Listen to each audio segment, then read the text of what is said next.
ঘাস জমে গেল, ঘাস জমেছিল।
मातरम वंदे मातरम वंदे मातरम वंदे मातरम तृणमूल कांग्रेस जिंदाबाद जिंदाबाद जिंदाबाद कांग्रेस जिंदाबाद जिंदाबाद जिंदाबाद जिंदाबाद जिंदाबाद जिंदाबाद जिंदाबाद जिंदाबाद বাংলার স্বার্থে তৃণমূল কংগ্রেস লড়ছে লড়বে লড়ছে লড়বে এই দেশের স্বার্থে তৃণমূল কংগ্রেস লড়ছে লড়বে লড়ছে লড়বে এই দেশের উন্নয়নের স্বার্থে তৃণমূল কংগ্রেস লড়বে বন্দে মাতরম বন্দে মাতরম বন্দে মাতরম বন্দে মাতরম তৃণমূল কংগ্রেস জিন্দাবাদ জিন্দাবাদ জিন্দাবাদ জিন্দাবাদ।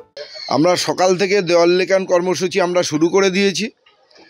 দেশের স্বার্থে বাংলার নেত্রী মমতা বন্দ্যোপাধ্যায় যে লড়াইটা দিচ্ছেন বিজেপির বিরুদ্ধে, সাম্প্রদায়িক শক্তি বিজেপির বিরুদ্ধে, তার সঙ্গে সামিল হওয়ার জন্য আমরা সকাল থেকে দেওয়াল লেখান শুরু করে দিয়েছি। নির্বাচন যে কোনো দিন মোদিবাবু ঘোষণা করে দেবে, কারণ মোদিবাবু কলকাতা যে বারবার আসছে এই আশাটা দেখেই আমরা বুঝতে পারছি যে ভোট এসে গেছে। সুতরাং ভোট আসলেই বিজেপির নেতাদেরকে কলকাতা আসতে দেখা যায়, সেই দেখে আমরাও বুঝে গেছি। সুতরাং আমরা ভোট নির্বাচনে নেমে পড়েছি। ভোট যখনই হোক না কেন বাংলায় 42-এ 42 তৃণমূল কংগ্রেসের প্রার্থীরাই এবারে জিতছে ব্যাপক ভোটে। দেওয়াল লেখন তো শুরু করে দিয়েছে, কিন্তু ক্যান্ডিডেট ঘোষণা তো এখন হয়। ক্যান্ডিডেট তো ঘোষণা হবে, মানে আমাদের যে কোনো দিন ক্যান্ডিডেট ঘোষণা হয়ে যাবে। আমাদের ব্রিগেড সভা আছে, ব্রিগেডেরও আমাদের দেওয়াল লেখা হচ্ছে। জনগর্জন সভা ব্রিগেডে, সেই জনগর্জন সভার দেওয়াল লেখন হচ্ছে। তার সাথে সাথে আমরা একেবারে ক্যান্ডিডেটের নামটা বাদ রেখে আমরা দেওয়াল লেখান শুরু করে দিয়েছি। প্রচারে কি এগিয়ে থাকতে চাইছেন? দেখুন, তৃণমূল কংগ্রেসকে প্রচারে এগিয়ে থাকার কোনো বিষয় না। তৃণমূল কংগ্রেস বাংলার মানুষের মনের মধ্যে আছে। যেদিন ভোট হবে সেদিনই ইলেকশন শুরু হয়ে যাবে, এবং যেদিন ভোট হবে সেদিনকেই তৃণমূল কংগ্রেসের পক্ষেই মানুষ ভোট দেবে, এই বিশ্বাস ভরসা আমাদের আছে।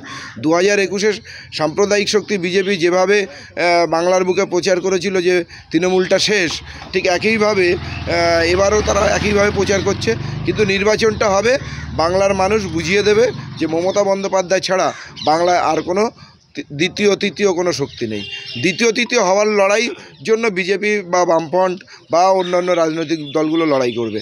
এবং এটা মনে রাখতে হবে, এবারে কিন্তু মমতা বন্দ্যোপাধ্যায়ের নেতৃত্বেই নতুন শক্তি কিন্তু ভারতবর্ষের বুকে আসছে। কোনো মতেই বিজেপির নামক একটা হারমাত শক্তি, সাম্প্রদায়িক শক্তি, ধর্মীয় উন্মাদনা তাদেরকে আর যাই হোক এবারে আর দেশের মানুষ তাদেরকে আর ক্ষমতায় আনবে না। মানে ভোটের প্রস্তুতি শুরু একদম পুরোপুরি আমরা ভোটের ময়দানে নেমে পড়েছি। আপনার নাম আর লিখুন। মোহাম্মদ আফতাবউদ্দিন, সভাপতি, রাইয়ার নিউটাউন তৃণমূল যুব কংগ্রেস, জেলা পরিষদ সদস্য।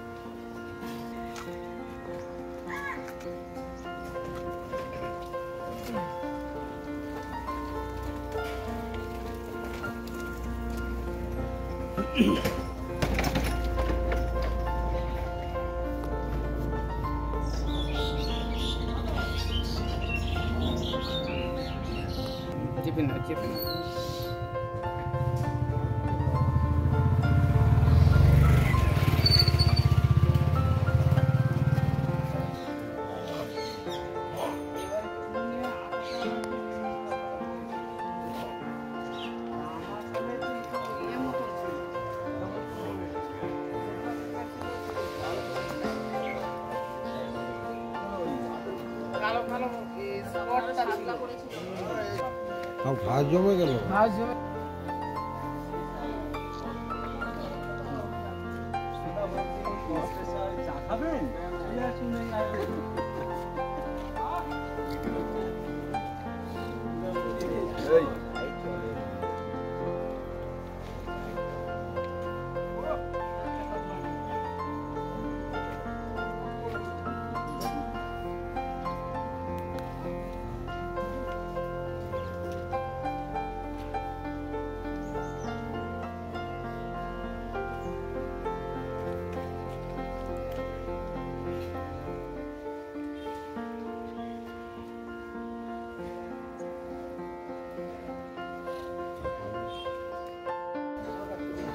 Ha ha ha.